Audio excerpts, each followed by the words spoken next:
So something that I mentioned before were substitution models.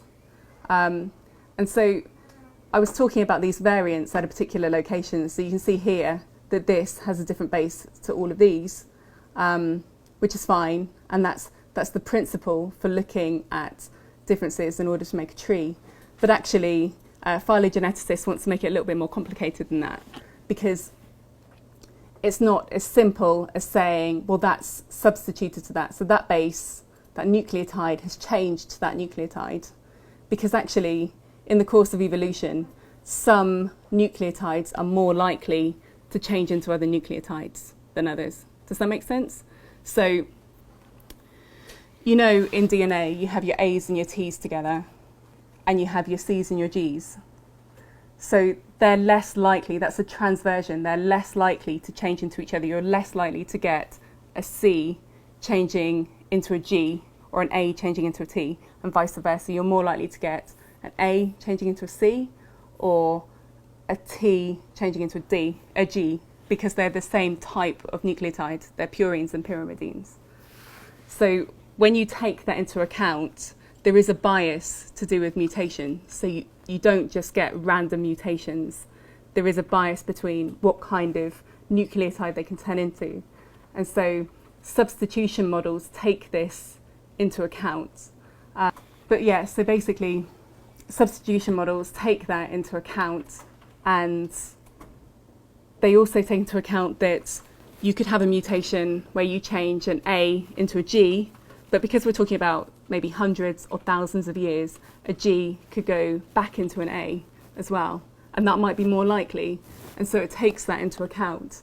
And so this is for calculating the distances on the branches. So you get different models for this. Can I click through that?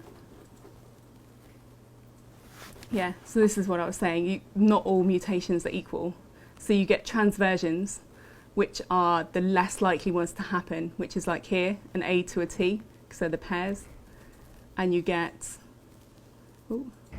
that should say transitions, which would be an A to a G or a T to a C. And so these are far more likely to happen than these ones.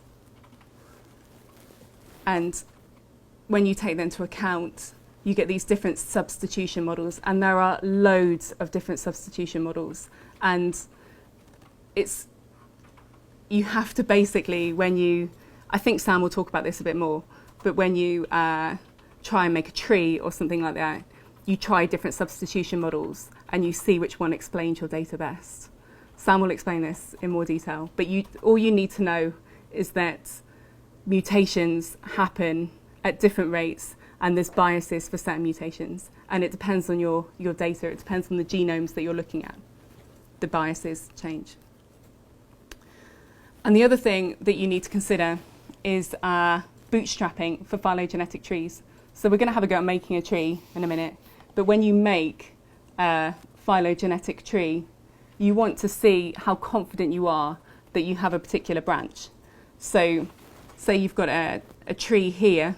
How confident are you that this is the organisation of a tree? Because you've made your multiple alignments, you've made it into a tree, you get this tree. How confident are you that this is the case? So what you do is you repeat the tree. So you keep making a version of the tree. But what you do is, if this is your original sequence, so you've got 20 bases here for this original sequence, because this is an example, and these are your different organisms that you're looking at, and this is the original tree that you made. You might find that maybe there's just only a couple of positions that dictate that this branch goes here rather than here.